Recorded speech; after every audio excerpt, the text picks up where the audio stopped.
for the most part, we may as well kick it off and get into drinking these whiskies, which I'm very excited about. So, is it recording? Yes, it's recording. Yeah, yeah. If Ollie's not here, I'm like panicking. Officially welcome, everyone. Thank you for joining us at tonight's virtual tasting with one of my personal favorite indie bottlers from Germany. My mum is actually over in Germany right now, which I'm very jealous of, but this is kind of the next best thing that I can do from Germany, and it's wonderful to be joined by Vincent, founder behind Liquid Treasures. We're very excited to have him joining.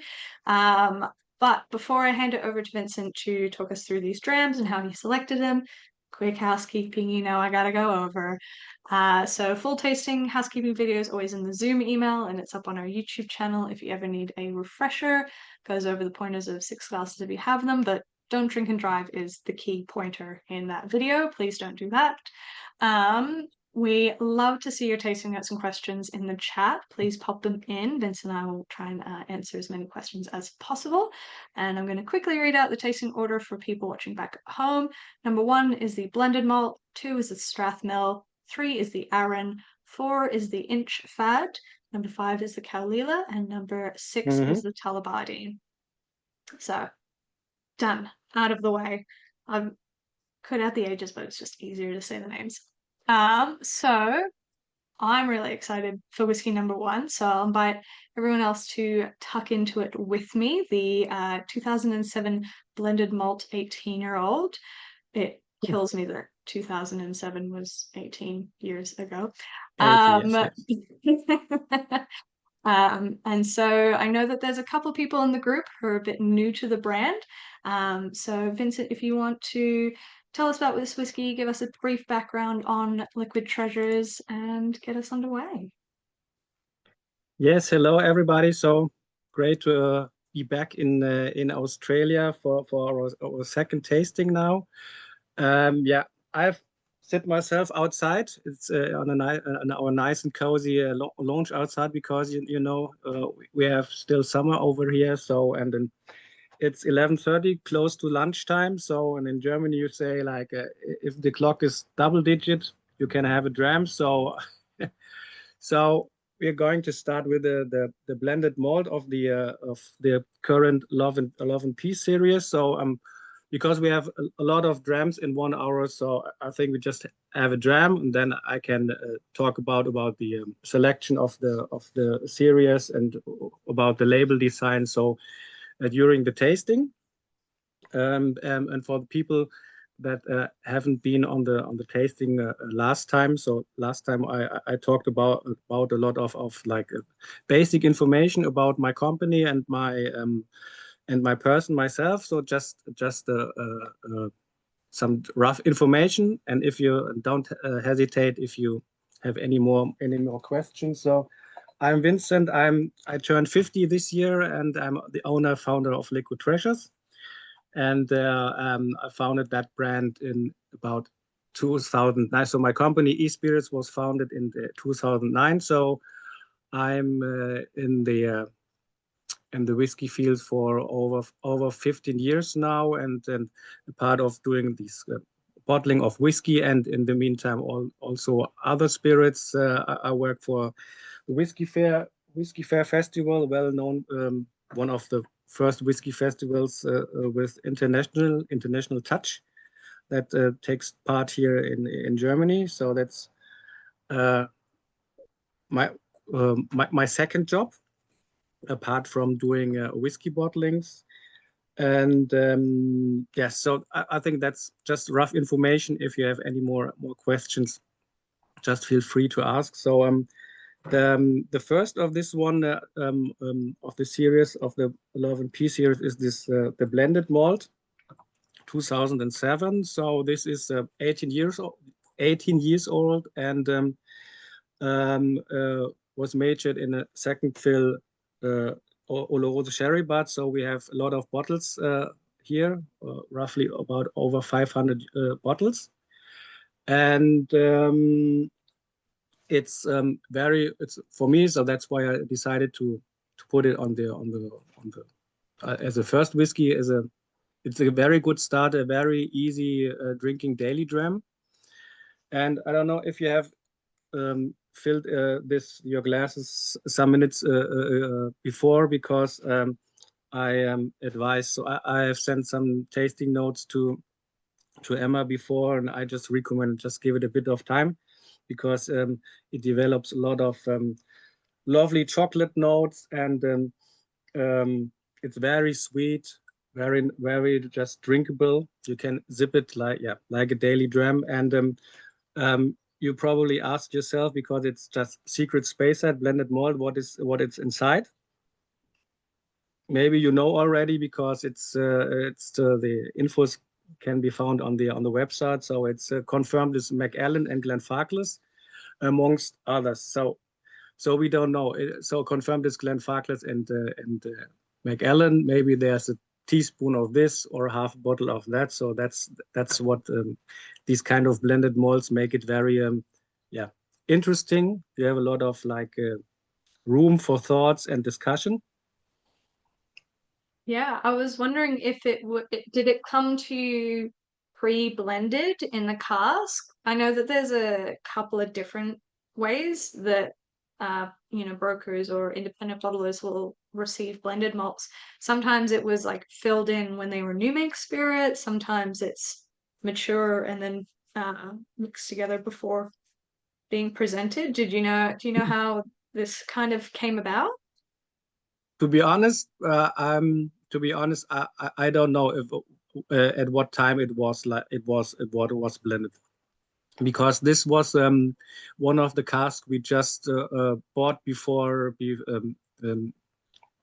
recently bought. So last time I explained, so our concept when we put up the new series. So, and for the people that haven't attended last time, so what we always try to do is to have a kind of showcase that we show what we have as a bottler, as an independent bottler, what we have, kind of cask we have like in stock, and what else is currently available to buy, or immediately, how do you say, immediately purchase on the market. And the blended malt was one of these that was just recently bought. So I think that was we got samples. I reckon, was it maybe end of last year, beginning of this year, and then we just decided really quickly. And this time my wife was really involved, because she found that really nice. She said, "Okay, it's a big cask, but it's a really nice style." So, and she said this is something that even people that don't drink whiskey on a regular basis can just try and enjoy.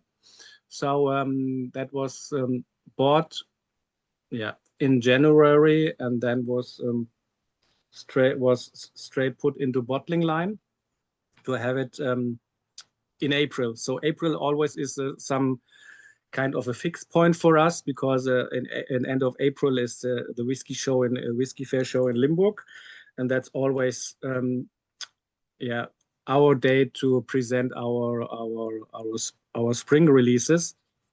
So we were a bit in a hurry. So yes, to answer your question, here I cannot tell you when this was blended, marriaged. I don't really know. We just decided by taste, and by the taste and by the information. So even because, like, if you have something like with Glenfarclas, Macallan, people always like to have something like that in the glass, and for a reasonable price. So I think that's a good expression.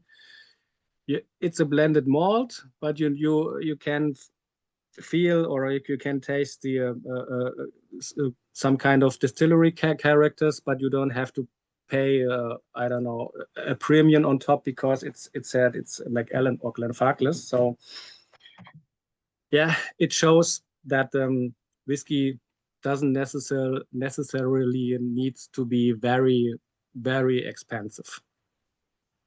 Yeah. I think Yeah, that but like really, blended malts are one of my favorite styles. And I think just the construction of them as well is so fascinating. Like mm, thinking that at some point there was someone out there who was just like, you know what this Macallan needs? Some Glenfarclas. And then being able Mm, to acquire that mm. as well is a whole thing. Typically you see it between kind of distillery families like Glenrothes, Highland Park, or stuff like that, or even Yeah. Glenturret in with Macallan. So very, very cool. Mm. So what's the overall? I Yeah, I so I we've I can check the chat as well. Can I? yeah, so Patrick was getting a bit of honey, pear tucked in a butter pastry. Yeah, definitely like that kind of Danishes, fruit Danishes kind of vibe. Um, yeah, Michael K's getting stewed rich fruits on the nose. Michael S getting orchard fruits, baked mixed berry pie, and honey drizzled baked cheesecake. Yum. I've literally just made a chocolate caramel tart and now I want to make cheesecake. How could you do this to me? Yeah, definitely sessionable dram. No need to add any water. Yep, great start to the night. Michael has a great quick question regarding the nose, that kind of like interesting nose. Do you think that it might be because of the sherry casking, or is it potentially an indicator of oxidation in bottle? I know that from my personal experience, blended malts tend to take on old bottle effect or that kind of more dusty vibe a lot quicker than single malts do. Thoughts on that? I think it's a how do you say it's kind of these I think it's just coming from the cast because what is interesting to know is these okay was a second fill sherry but this you never know if you're not on site and see the cask yourself. So this can contain very old wood, and I think this so this makes or this can add a lot of aromas and notes to the blended malt. So Mm. and what I have detected is I don't know if you have it's a little bit of like sulfur at the end. So what I think it's just coming from the it's not overwhelming. It's not how do you say it's not overwhelming, but it's a little bit of sulfur and some people like it. Some people like it a lot. Some are not into that. But I think that's always something that comes from like the sherry that was inside. Yeah, particularly those like second fill, Oloroso sherry Yeah, cask as well. yeah, Yeah, yeah, very cool. All right, well, we might move on to whiskey number two, the Strathmill 12-year-old. Now, the Strathmill is the only one that is from the Octopus series. yeah. What I know that I keep forgetting every time we have a virtual tasting with you for me to bring my pinup bottle with me. It's in the other room, but I have the 10th anniversary pinup girl bottling of Glen Murray, Yeah. 10-year-old. Uh, I do absolutely love some of the like the series that you've done with the labels. But what kind of like obviously Strathmill phenomenal, but what kind of inspired the octopus theme? Uh, that's pretty easy. I think so last time I explained that we that that our concept is to combine good quality whiskey or other spirits with like eye-catching awareness creating a label design, artwork design. And for that we always like check regular picture or photo databases, and that just popped into my mind. And where's the bottle here? So the series also contained this was like another um, this was the in 2022 that was our autumn series, and that also that was more like a how do you say peated series because we had a Lay Jack joint bottling with the Whiskey Fair, a Lay Jack Sherry butt, and 2 Kaulilas. I think the other one was 6 and the other was 10 years. So it was more like peat and Isla, and we just wanted to set the contrast with the Strathmill. So to come back to your question, so I decide the label design, or I watch check the what is available or what could be interesting, and these just popped into my mind, and so we had like maybe if you're interested, just check bar database or whiskey base. They are all included there. So we had like, yeah, I don't have a really real explanation. Just it was just like personal choice. Yeah, I like them. So, but it's not like doesn't taste fishy or like or whatever. There's So no coastal no, this is influence. it's really interesting. That's some of the older bottlings, but it's still we have still a few of them in stock. But it's I have to say it's really one of our favorites. And if we are on festivals or when people ask like you have something pleasant something yeah pleasant Speyside whiskey. It's always my choice just to show to poor people, and everybody is pleased, and it's really yeah very fruity, lots of vanilla, lots of garden fruits, very easy to drink. Yeah, it's like it's a Mm, very happy whiskey. mm, Like just real mm. happy, Every happy to time be it's really there. yeah. Yeah. You have a little like a bit like a slight spicy finish, but it's still one of my favorite whiskeys. So and but it's always the same in the whiskey industry. You have a lot of offers and other bottlings, and then even if you have like whiskeys like that, they just people forget about it because there's so much choice of other different brands. So you still, but on the other hand, it's something like people that really like it, they have still the choice to get a bottle or just enjoy a dram on the at the festivals. Yeah, Yeah. and Love it. so Yeah. um, maybe just one or two sentences because I have already told you about the label design of the Octopus series. So the main whiskeys here are from a different series from the Love and Peace series. So maybe before we forget about that, just one or two sentences why we decided for this kind of labels. So so we don't. I don't want to stick or dig in too much into like political or social things, but so we usually um, don't do any political or release any political statements or opinions. So our aim is to create fun whiskey so that people like the whiskey and enjoy a good and have a good time.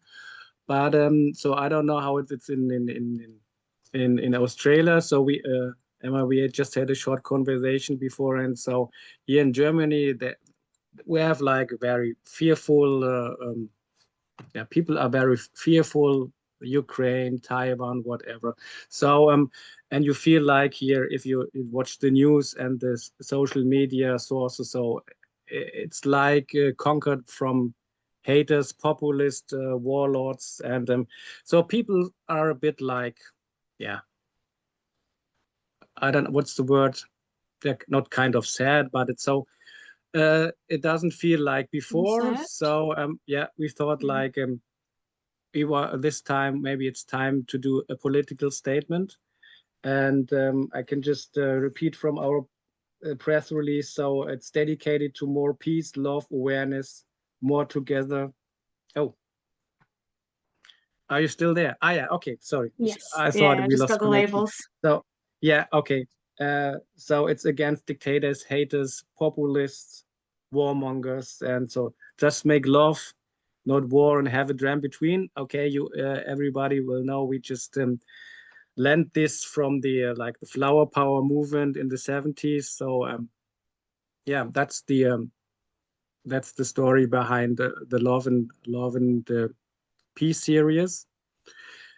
Our first political statement. So we don't know if it's yeah, if it's worked so far or not, if it's really recognized. So we got a lot of very positive comments. So people said another nice series, nice labels again. But yeah, maybe it's more like the artwork and design, not the attention behind. So yes, if you're drinking a whiskey or on the festival, you have want to have a good time. You don't want to have like political discussions too much or come Yeah. into arguments or whatever. So, but I repeat myself. So we just wanted to make a little contribution, a bit of a political statement, and we recently have sold a lot of bottles to Ukraine. So we have done a donation donation with Alex from Kiev, from Ukraine, from Kiev, and so part of the money that was paid for the bottles will be donated to help people in the Ukraine. So yes, I will ask for some pictures, so maybe they can send some from Ukraine. Yeah, that We would be still work wonderful. closely with them, so we always do import of their bottles or donation bottles to Germany. So we have a close relationship there. And yes, that's the story Mm. behind Love and Peace series. Yeah, cool. Well, we might move on to one of the Mm. Love and Peace bottlings in a second. The chat in the comments talking about the Strathmill, like a taste Mm. of honey and hay with pepper snapping about, super light and drinkable, lemon curd spread thin on sugared apricot, um, Yeah, uh, yeah, dusty hay profile. It's yeah, Strathmill's such a underloved Diageo distillery, so it's really great to see it yeah, kind yeah, of coming definitely, to light as definitely. well. And speaking of another distillery that I feel like we're starting to get more Arran bottles, like to take the into the love and peace and happiness and joy of these whiskies. I feel like Arran is a whiskey we're starting to see in more independent bottlings. They've got more stock kind of going to broker markets. Is that kind of what you're seeing? Yeah, you're right. Yeah. And it's well received. So you're right. So it feels a bit like so because the Arran, okay, that was a small barrel. It was a low outturn, like 120, 112 bottles. I have to check, and that they were gone in a very short time. So it looks like okay, and it was the price was reasonable. So um, it feels like people were waiting for like more Arran to hit the market. And you're right, there are more bottlings coming or were released here and there. And yes, maybe we have I have another one will show you in a few minutes. Um, when we tasted the Arran from the Love and Peace series. But you're definitely right. Yeah, I remember times when you just had like errands in these fancy boxes that were official distillery releases or releases for like we had these for a couple of years ago. Like we had some for the whiskey festival as the festival bottling. Yeah, and Arran casks like for available for EBs were I haven't seen that many in the past. You're right. Yeah.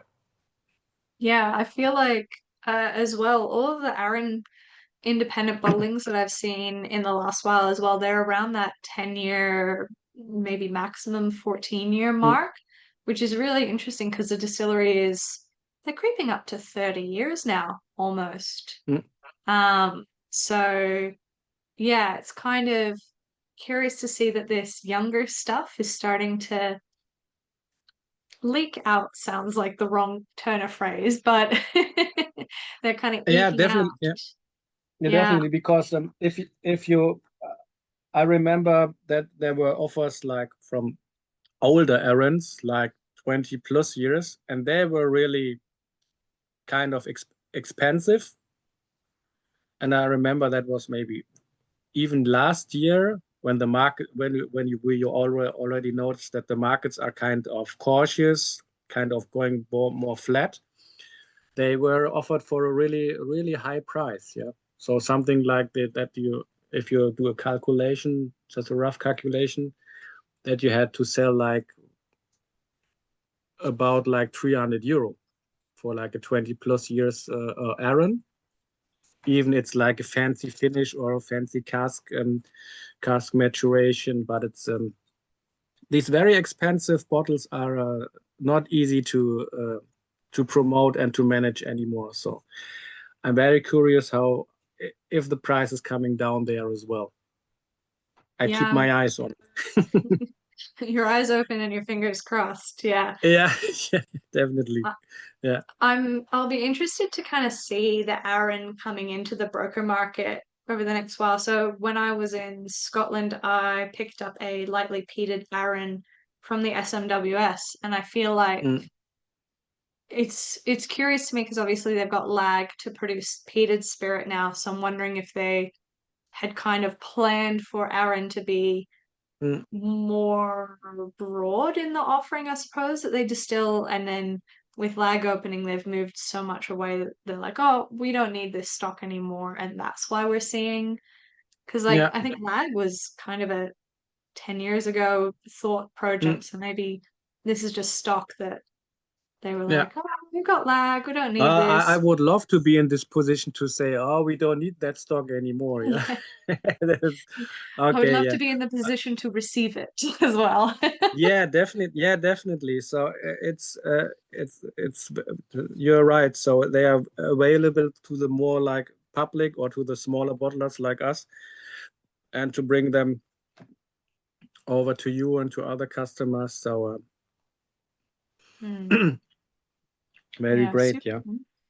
Yeah, amazing. I love the Michael, straight up, this is delicious. 100%. That's always the best tasting note. But also, yeah, lively and focused with tinned pineapple in syrup. Before moving to clean malt. Patrick's says ever so lightly drying on the finish. Wonderful Christmas spice, maybe like a pimento berry or allspice kind of soft peppery thing. And yeah, Michael, very different flavor profile to the Strathmill bourbon cask.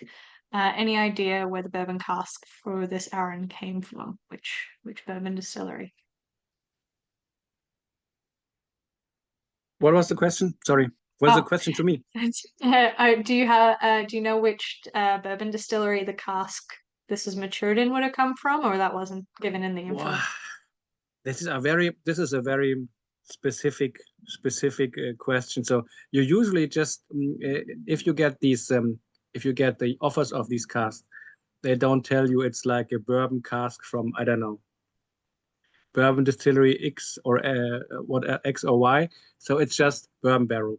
You know, you may get the information like it's the first fill barrel or it's the second fill or whatever, but it's very rare that you get an information about the kind of distillery, which what kind of bourbon was inside there. So sorry, I this is one of these special casts I cannot questions I cannot answer here. But what do you think about the green bottle? Just that would be Like interesting to the know. green bottle, but I do have to preface this by saying when it comes to whiskey, I am a elderly white man. Hmm. The style Oh, and the okay. kind of whiskey I Yeah. like, I think Ben Romack changed their label design and I was cranky for like a month about it. I don't like change. I Mm. like the old school stuff. I Okay. do really like the old green bottles. They very much bring me back to the like the old Hague in black and white, as you could probably tell.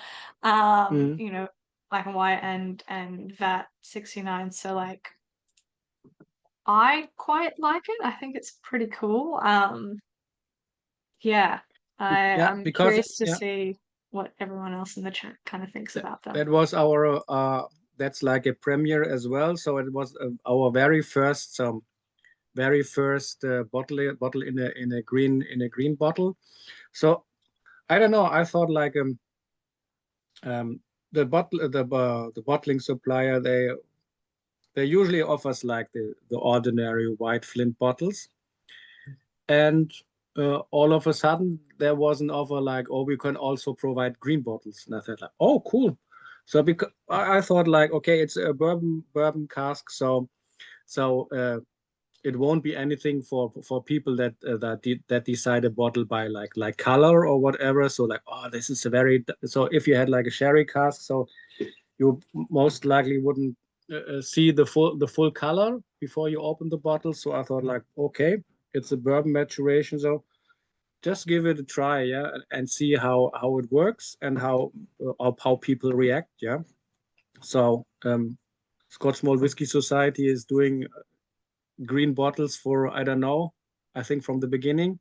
So I thought like, yeah, okay, just give it a try, and it's like a nice, like, how do you say, it's like a color spot in the main lineup. So yeah, it's something else that or to draw attention. People just watch like, oh, there's a green bottle. So oh, and then it's an Arran, and it's a bit peated. So what about the peat? Have you noticed a bit of peat? Who has noticed a bit of peat? That's getting that little subtle. It's honestly very subtle. Yeah, Uh, yeah, definitely. Yeah. I feel like, and for me as well, I really loved the Macri Moore whiskey that Aaron made, that quite medium peat level. I loved the Macklemore bottles, and when they decided to nix that series, I was very sad. Again, don't like change. Hmm. But yeah, I think that the Aaron really kind of benefits from that little touch. Michael's getting a touch of it on the finish, but not a whole lot Hmm. there. Yeah. Michael also loves a nice green bottle. I think it would be really cool as well to do the green bottles. So like the darkest and the lightest colored whiskeys that you do in a set Hmm. should be in a green bottle. So that sort of like Hmm. ignore the color of these ones. You'd probably, I mean, surely the green would darken with the dark whiskey on the Yeah, inside. it's very interesting there. So the different opinions on packaging. So um, some customer told me, "Oh, why are you doing green bottles?" So they were like more like how do you say? They had more like a negative attitude. But it's just the bottle, the whiskey inside. It's the same if it's in a clear bottle or in a green bottle. So yeah, it was just like just a test, so how people react on the green bottle. But I think here and there we will decide for green bottle as well. Yeah, like randomize it. I will say I once had Yes. someone when I was working at the bar say to me, they were like, the green bottle just makes it look so tacky. And I'm like, oh cool. Yeah. So Ardbeg and Lafroig are tacky as well. Okay. But yeah, no. We'll move on to whiskey number 4. This one I Sorry, was and also yeah, you can already get the Inchfad, but what I wanted to show you. So yeah. I don't know if can you read this? I told you that we have another Arran. Oof. Another 10-year-old Lacranza. It's another Mm. 10-year-old, but it's what is really curious and interesting here is that's why we thought, okay, we have to grab that as well. Um, it's a barrel cask as well, but it so tastes like rum. I don't know. I asked the supplier like, uh, was that a rum finish or was it a rum barrel or whatever? So that's why we call it like Arran in a rum coat. So if you fancy like Arran with like with a rum coat, as I said.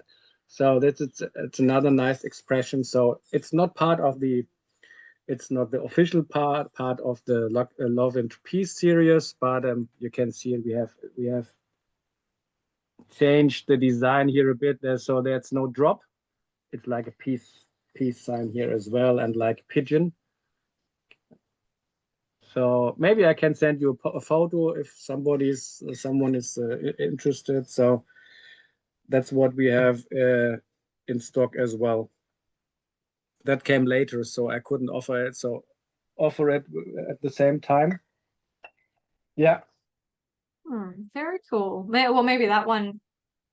Maybe you should just like all of the Arrans in future series should be in green bottles, Yeah. maybe. Yeah. But yeah, tell us about this Inchfad because uh You said it's your can favorite. I know it's such a cool so Loch Lomond distillery is such a cool distillery. It is the geekiest of the geekiest distilleries in terms of for distillers particularly. And I can never get it right what each of the names are because they make 13 different styles and they name each of them after like islands in the Loch Lomond and Trossachs area, like or Yeah. something. But yeah, is the But you Inchfad know, is the lightly peated? no, this is heavily peated. Heavily peated. Okay. Heavily peated, yeah. So, but to be honest, I'm not very or too familiar with all these what you said, the all these different kinds of Loch Lomond.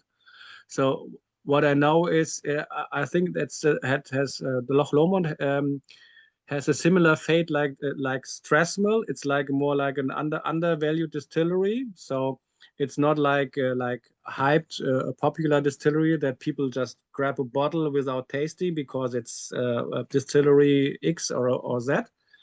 This is something you have to taste before, and that's not a distillery that people really just jump in from the beginning. And this is one of the in this series a cask that we have bought very long ago. I think that's already 5 or 10. No, between I can't remember now how long it's in our inventory, but I thought like 20 years is a good level to release when tasting the new samples. And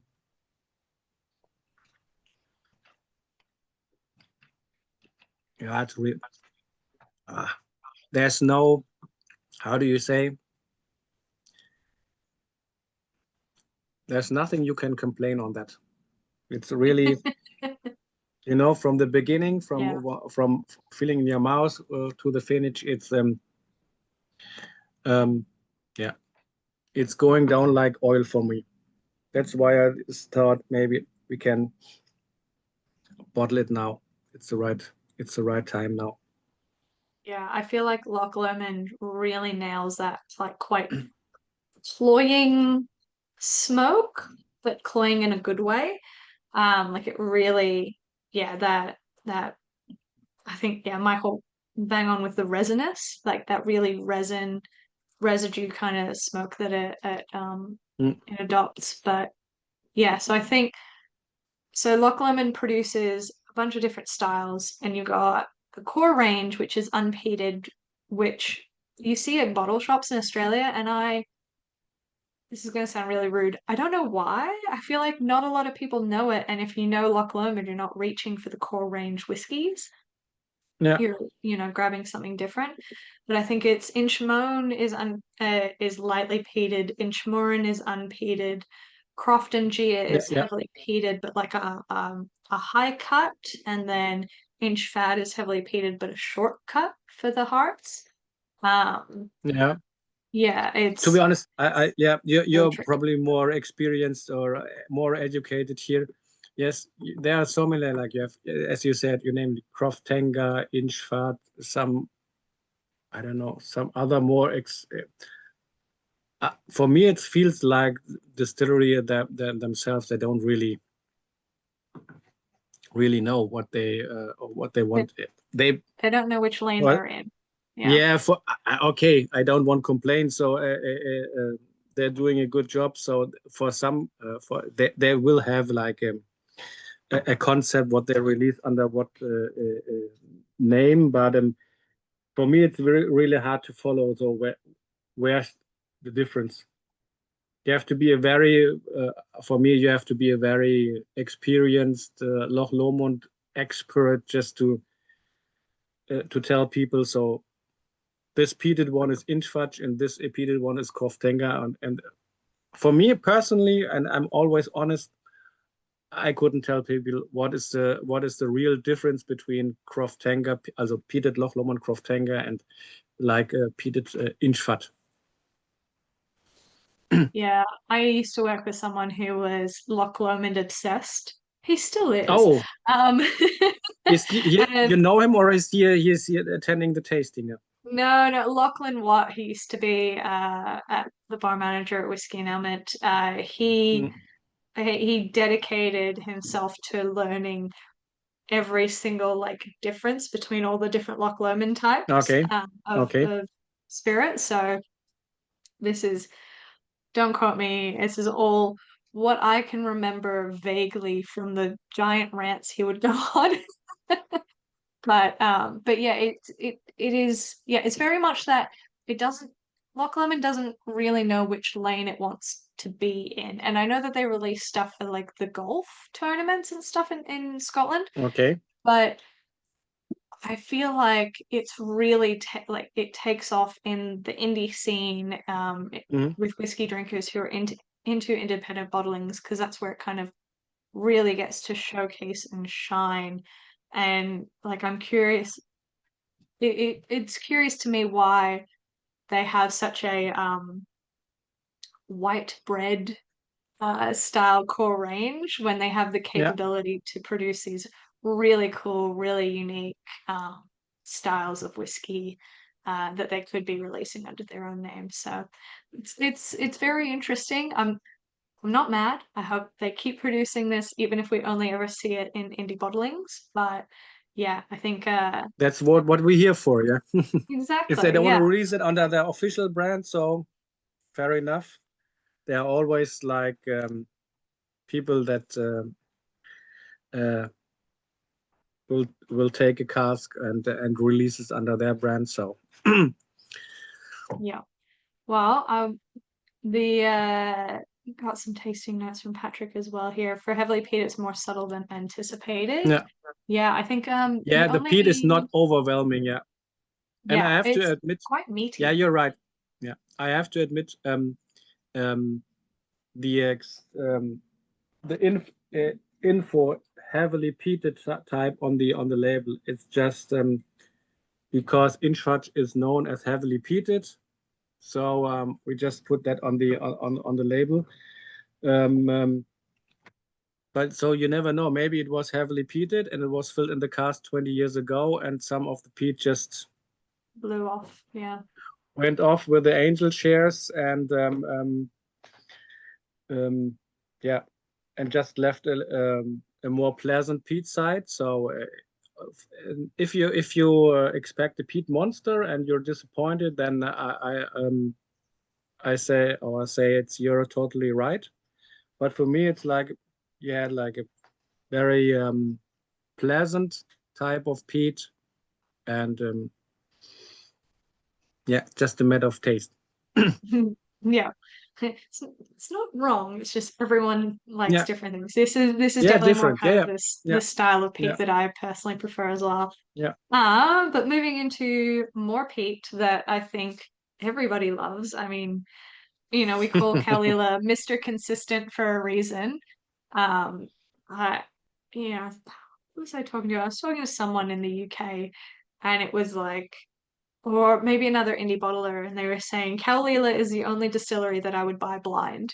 If someone tells me they've got a Kalila from blah blah blah, I'll buy it without trying it because it is just such a well-rounded spirit. Um, but this one has rum cask finishing on it though, right?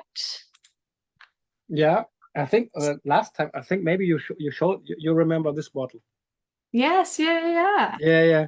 So though I just had a look in the warehouse. So because we have like a bottling archive, and we just keep one bottle each of the bottlings we have done so far. And um, this is the rum cask. Yeah. So this is that was a Barbados rum fork. We were not able to know Four to square, say yeah. four square. So interesting here before we come to the Caol Ila spirit. I was in contact with Foursquare with the distillery because this was sold as like Barbados rum from Foursquare, and I just asked, sorry, can I name Foursquare because it's a well-known name? Can I name it somehow on the label? And they said, okay, no problem. You can name it on the back label. So we have created a back label saying it's Foursquare, and that was a really well received, very fruity, very nice rum. So I thought like, oh, this is freshly emptied. Yeah, it would be a shame to just dispose this kind of cask. So I talked to my colleague from Whiskey Fair because we bought this the Caol Ila cask some time before that, and I said like, we want to do a rum finish, and he said, yeah, do. He said like, if you think it's good, do what you want, okay. So we filled these and it's not already a rum cask, it's a Sauterne wine barrique. So you have these sweet rummy notes and most likely some sweet notes from the Sauternes wine cask left. So I thought like, okay, it's we need to refill this cask, and um, Isla whiskey with rum usually cannot go wrong. So we just refilled the cask, and yeah, just left it in the cask for over 40 months, which is, I'm not good in math. Is it almost, no, not almost, it's over 3 years, or is it 4 years? Yeah. Three Yeah, years, 4 months. Yeah. yeah, yeah.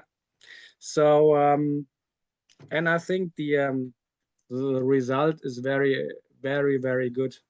It was one of the best or the top sellers on the Whiskey Fair show.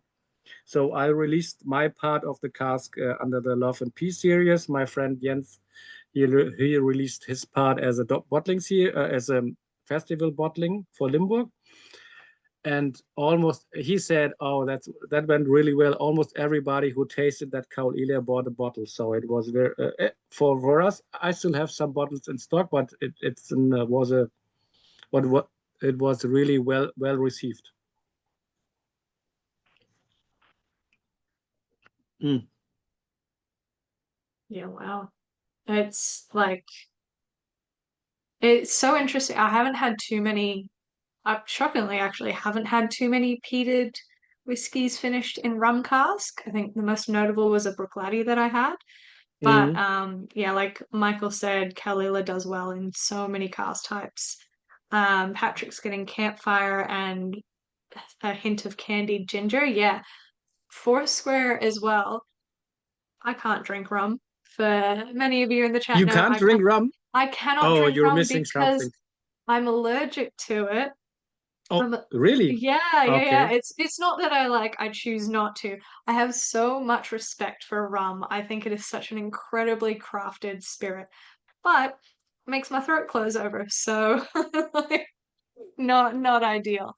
But Foursquare rum, which is probably the most dangerous for me because the esters are what I'm allergic to, Hmm. smells the best. It smells so good. And one day I will make sure that I take the medication so I can drink some. But um I think Foursquare rum has just this beautiful treacle like candied quality to it. And I think that that's probably where you're getting that candied ginger as well, Patrick. That really lends itself in a sweet way, the way a sherry would, but with that funky twang as well. Yeah. Uh, Yeah, super cool. You've done a couple But of you, four sorry, square you rum. you you can, but you can drink this one because, or you cannot drink this because it's majored in or finished in a rum cask. Yeah, because it's a cask and not the liquid itself. It's Okay, okay. Yeah. okay, So I'm it's glad. far enough removed, thankfully. Hmm. Yeah, thankfully far enough removed. But yeah, I couldn't drink the rum straight up, sadly. I think I still have it's somewhere in my like mystery wall back there if I can find it. I have a old Liquid Treasures Foursquare matured in Sauternes cask that you did. Probably, most likely that was, or No, this is an older one, I think. oh, Um, okay, yeah, and there was a little bit left in it, and I keep it with a little bit of rum left in it so I can smell it occasionally because I okay, love okay. the aroma of it. Um, but yeah, so you've done quite a lot of Foursquare rum bottling. So is that something you have a lot of access to? Sorry. Do you have a lot of access to Foursquare rum? Because you've done a few bottlings of it now, yeah? Yeah, it really depends. It depends on the time, and so um, if your question is that if we have some more Foursquare in stock, I have to say no. Um, they pop up here and there from Ramcast suppliers, and but they are very popular, so they're sometimes gone very quickly. But um, it's not that we have like regular access that we can like choose cask 1, 2, 3 because there's a supplier full of Foursquare casks, but they're not like rare. So Mm.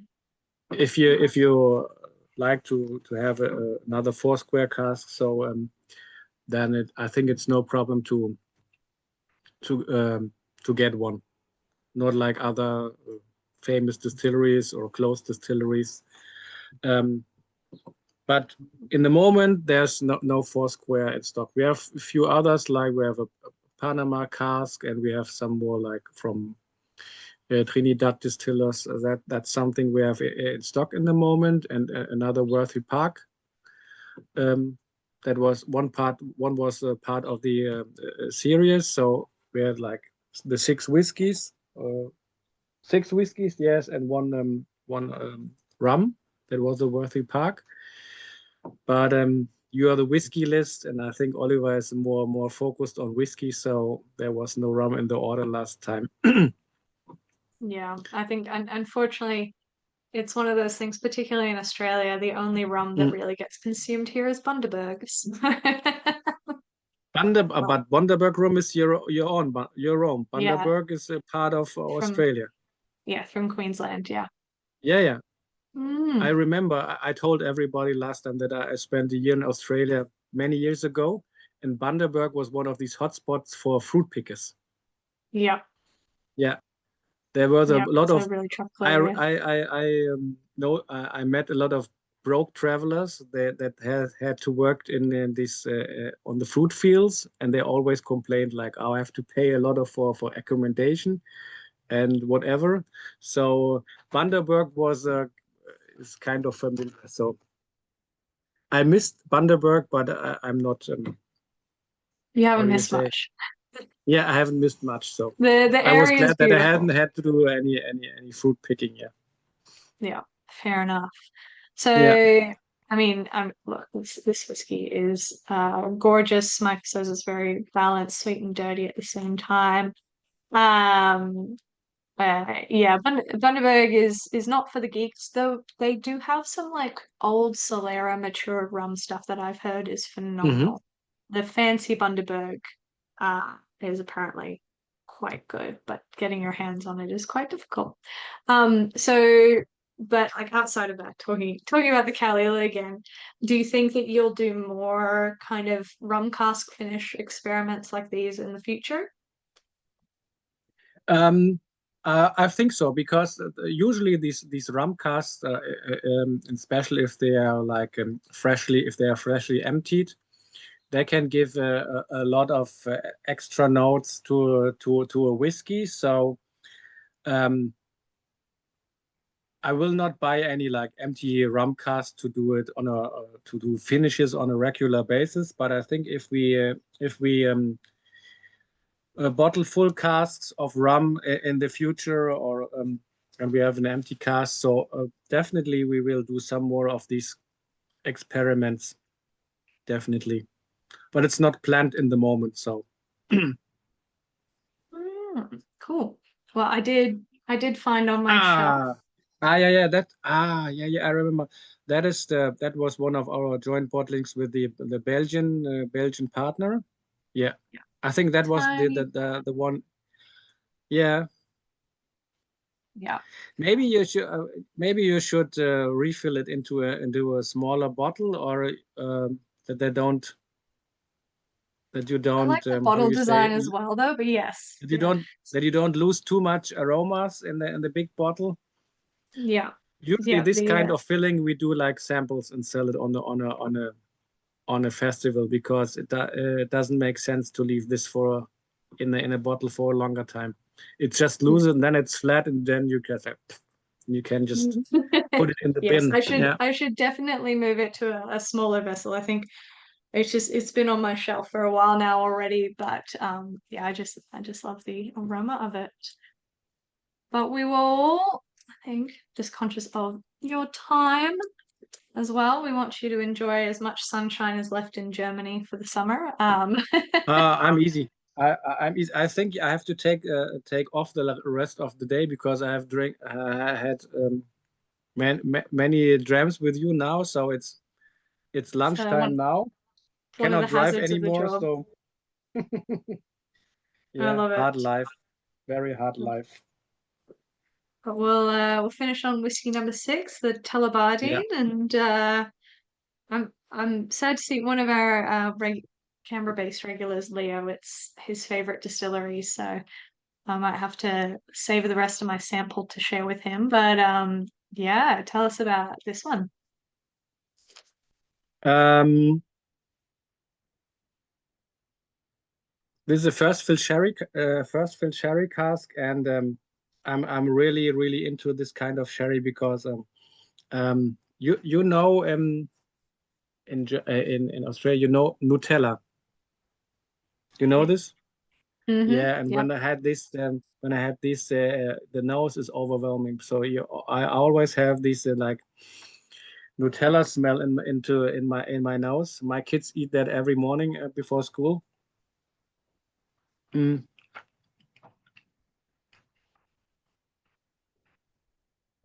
That's why I recommended to put this on at the end of the tasting, Yep. because it's very yeah. The taste is very mouth filling. It's very long lasting. So I thought that is a very good. It's I don't know. You never put like the highlight on the end necessarily, but it's really like a good finisher for the session, because it's lasting very long. And you have this kind of chocolate and Nutella, and combined with a bit like herbs and a bit of tobacco leaves. So a bit of finish, a bit of pepper at the end. Yeah, it's bombastic enough that it can hold Mm, its own after the Kalila. mm. Yeah, someone says so chewy. Yeah, it's really like Yeah. yeah.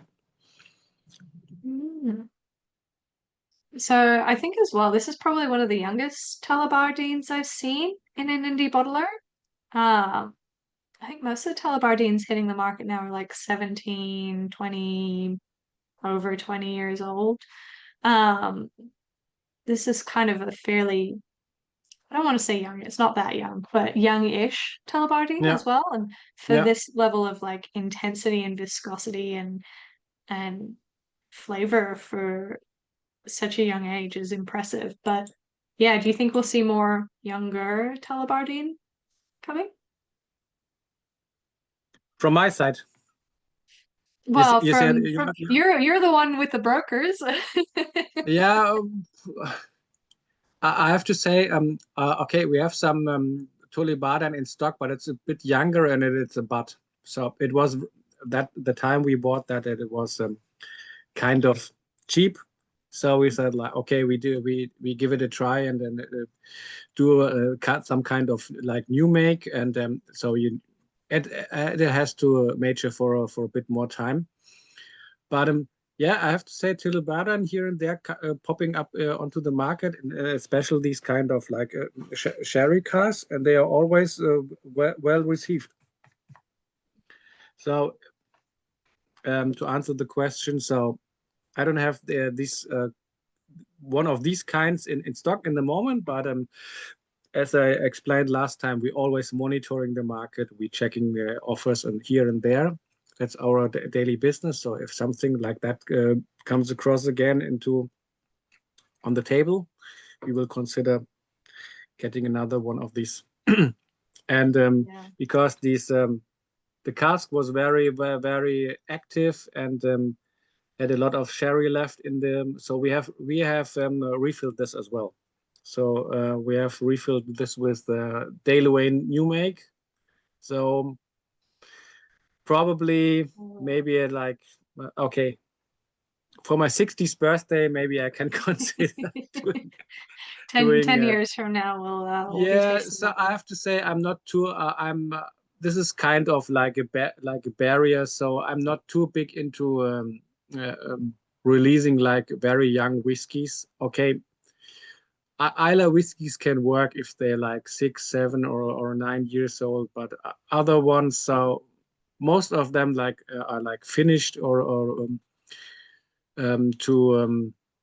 to give it a special taste, because if you bottle it like from the bourbon cask, like a young one, you know yourself, it's like plain spirit. Usually they don't have too many flavors and aromas. So um, we have others. We have other casks in stock, and we have suppliers we can rely on. So there's no need just to push any more like new ones or not new make, but very young whiskies into the market. That doesn't make sense for us. Yeah. You know, whiskey needs time. You have to be patient, and we just wait uh, some more years and please customers. That's what I'm looking for. Yeah, amazing. Well, Yeah, I that's think really cool. Yeah. you've definitely hit it on the nail with this one. Patrick definitely drying, but holy hell, dark fruits galore. Michael's getting funky nuttiness on the nose. Patrick's also getting so damn good tobacco wrap plums, dates, figs. Yeah. Michael, who just discovered, I was like, why haven't you tried to tell her? And then it was like, oh, 3 seconds ago you said you're allergic to nuts. That makes sense. Um, no idea what it tastes like, but enjoyed the whiskey, which is fantastic. Um, uh, yeah, dark fruits, caramel, coffee, dark chocolate, Hmm. chewy. Sucks life out of the cheeks is, a bit, yeah, Yeah. definitely that I do like, that all the time. You like, yeah. yeah. I love it when as well a Hello. whiskey is like just dry enough that you're like, oh, I'm thirsty. I need another sip now. Du musst mal It's hier like rumkommen. the best. Sorry, Yeah. my youngest daughter, she came just from school and she's very curious. Willst du mal rüberkommen? Willst du mal gucken? Du willst aber andersrum gehen. Komm mal auf die andere Seite. She just want to say hello. She's a bit Oh, curious what dad is doing here. that is having a pleasant afternoon full Yeah. of whiskey. Ah, guck mal, da kannst du mal in die Kamera da sagen. Guck mal. Sagst du mal Hello. Hallo. Sagst du mal Hallo Australien. Hmm. Cute. She Well, just came back from school, so oh, amazing. Wait, and uh, like in the afternoon, man, German school must be good.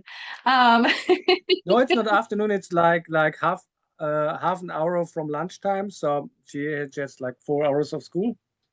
Now ah, she's looking like, oh, he's speaking different language. She doesn't yeah, understand. not quite there yet with the English. That's fair enough. Huh? Well, we might, Okay. now that we've finished all 6 whiskeys, I might Yeah. run the poll to see what the top picks of the evening were. You can vote for your Oh, okay. favorite top 2. Vincent, you and I can both see how people are voting. Keep it to yourself until we announce Yeah. the results. Um, Okay. but yeah, it's really exciting to kind of see where all the votes go. But yeah, I very keep it for myself. Yeah, yeah. Just yeah. Well, we'll announce it. We'll announce it shortly. But yeah, if anyone else in the chat has any other questions, for Vincent as well, I think you mentioned you've got some more whiskey shows coming up, and then if anyone happens to find themselves in Germany in April, like 100% have to come visit your whiskey show. yes, please come over.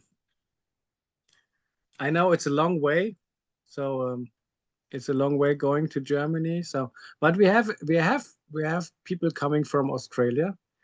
Um, Well, I think everyone got to the poll so quickly. I'm so impressed. And it's also I'm actually really fascinated by these results. So I will quickly insert the drum roll here, and then share the results. But I'm kind of surprised at no love for the Strathmill, but I can kind of yeah, understand it considering how like so fresh, so clean, like easy-going it but is. maybe the quality level was that high that the stress mode was just others were probably more tasty or more of the liking of the audience. So Yeah, yeah. for sure. Well, the Arran and the Tullibardine neck and neck for top Mm, placement, which is phenomenal. mm. And then yeah, like a little bit of Michael Strathmill was my third option. I would have let you give it a vote. No, it's always the So way. Like sometimes it just what does I not. maybe you can make another voting maybe afterwards.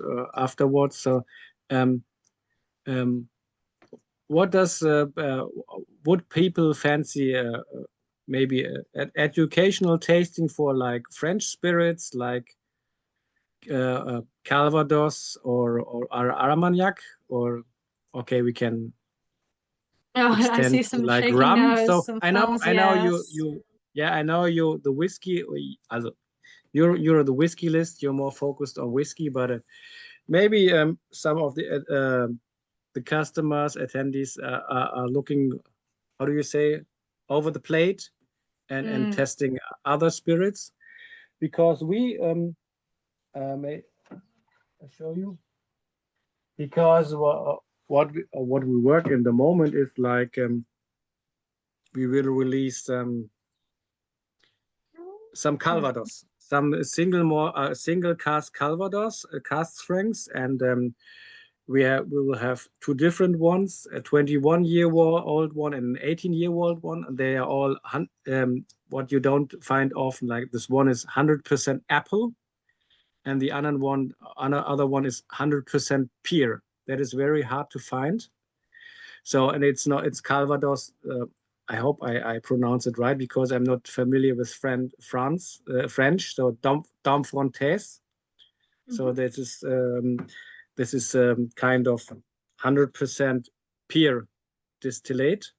So and we do this for a customer in Korea. So we have a new customer in Korea where we have released some very well received like Armagnac for them. So we're digging more into other spirits as well. So I don't know. Maybe if there's interest, we can see if we can host another tasting if that is of interest, just to experience a different spirit. Yeah, But possibly. We might you can do it later.